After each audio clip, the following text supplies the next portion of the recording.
أعوذ بالله من الشيطان الرجيم. Iri itu dibagi 4. Ya, saya ulang, iri dibagi 4 bagian. 1, ada yang disebut dengan al-hiqdul haqiqi. Ya. Atau al-hasadul haqiqi. Iri yang nyata. Betul-betul penyakit. Ini yang dilarang. Quran surah ketiga ayat 120. Ali Imran ayat 120. In tamsaskum hasanatun tasu'hum wa in tusibkum sayyi'atun yafrahu biha. Ada orang-orang yang kalau antum gembira, dia sedihnya luar biasa. Tapi kalau antum sedang kena musibah, dia merayakan itu semua. Ya, Masya Allah. Antum punya mobil, dia sibuk pasang status. Baru punya mobil 1 aja sudah sombong begitu. Padahal dia juga punya enggak, ya. Tapi kalau anda misalnya punya masalah, anda jatuh dari sepeda misalnya kan, Masya Allah, langsung bikin status lagi dengan gambarnya sekalian. Baik, kok cuma jatuh ya, kenapa nggak rusak sekalian misal ya? Nah itu ada kalangan-kalangan demikian. Nah ini yang sangat fatal, ini ada penyakit. Jadi ini al-hasad al-haqiqi, ya, iri yang nyata. 1. Yang kedua,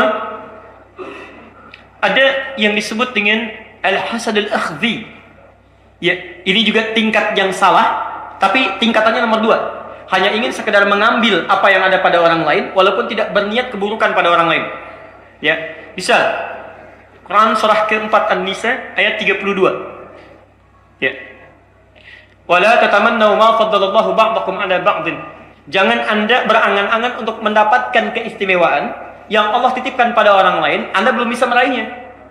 Ya, seperti yang kasus yang ini misal, mohon maaf ya, orang lain punya motor, Anda pun menginginkan ya motor yang sama dengan orang lain. Jadi setiap dia punya yang baru, Anda pengen dengan itu. Tapi Anda tidak menginginkan nikmat itu hilang dari dia. Paham ya? Saya cuma pengen aja. Pengen. Di setiap dia pakai, pengen. Setiap dia ini, pengen. Kayaknya ada perasaan gak enak kalau dia punya, Anda gak punya. Paham ya? Dia punya mobil, saya juga bisa kalau cuma punya mobil. Padahal belum punya. Dia beli handphone baru, saya juga bisa pengen handphone kayak gitu, padahal belum beli. Ya, tapi Anda tidak menginginkan nikmat itu luntur dari dia. Itu namanya al-hasadul akhdhi. Ada nomor 2 ini. Nomor 3, ghibtah. Ghibtah. Bukan gibah, tapi ghibtah. Ghibtah. Al-Bukhari nomor hadis 447. Nah, ini adalah bagian dari iri yang diperbolehkan. Jadi ada iri yang diperbolehkan. Awas hati-hati, ada iri yang diperbolehkan. Ya, kalau Rasulullah SAW pernah menyampaikan, hati-hati. Ada 2 hal. Awas, yang diperkenankan kita untuk menginginkan itu ketika melekat pada orang lain. 1, qala Rasulullah SAW, rajulun atahullahul Qur'ana fayatsluhu ana al-laili wan nahar. Yang pertama adalah seseorang yang dianugerahi oleh Allah Subhanahu wa taala Al-Qur'an, dalam riwayat lain ketaatan. Jadi rajin ibadah. Ya, dia rajin baca Quran siang malam, rajin sholat, rajin puasa, rajin macam-macam. Nah, kalau Anda melihat orang-orang seperti ini, Anda boleh iri. Ya Allah, anak itu 5 tahun sudah hafal Quran. Saya 50 tahun ya Allah, Al-Baqarah aja belum hafal. Misal, ya, saya harus menyusul dia sebelum meninggal dunia. Harus, itu ghibtah namanya. Ghibtah, bukan hasad, tapi ghibtah. Kedua, rajulun atahullahu malan fayunfiquhu ana al-laili wan nahar. Yang kedua adalah orang yang dititipkan oleh Allah harta yang melimpah dan dia sibuk dengan berinfak. Ya. Jadi ada orang yang saleh dengan ibadahnya, ritual.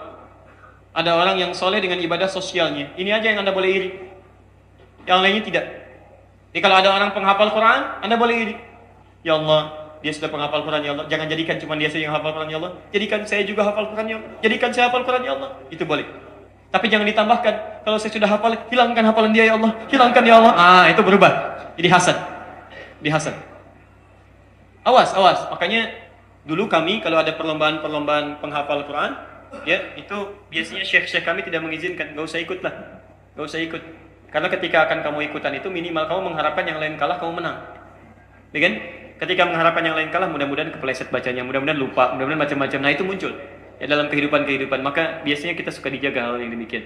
Walaupun tidak dilarang, tapi harus banyak jagaannya. Yang keempat, al-hasadul tanafusi. Al-hasadul tanafusi, yaitu iri hati untuk berlomba meningkatkan kebaikan. Kalau yang ini baru sekedar ingin seperti dia. Kalau yang ini sudah berlomba. Jadi kalau dia tahajud, saya pun harus tahajud. Kalau dia menghafal satu surat, saya pun satu surat. Kalau dia 4 juz, saya 14 juz, misal. Nah, itu namanya al-hasadut tanafusi. Wa fi dzalika falyatanafasil mutanafisun. Al-Mutaffifin itu ayat ke-24. Oke? Pada yang baik-baik maka hendaklah semuanya berlomba untuk mendapatkan kebaikan.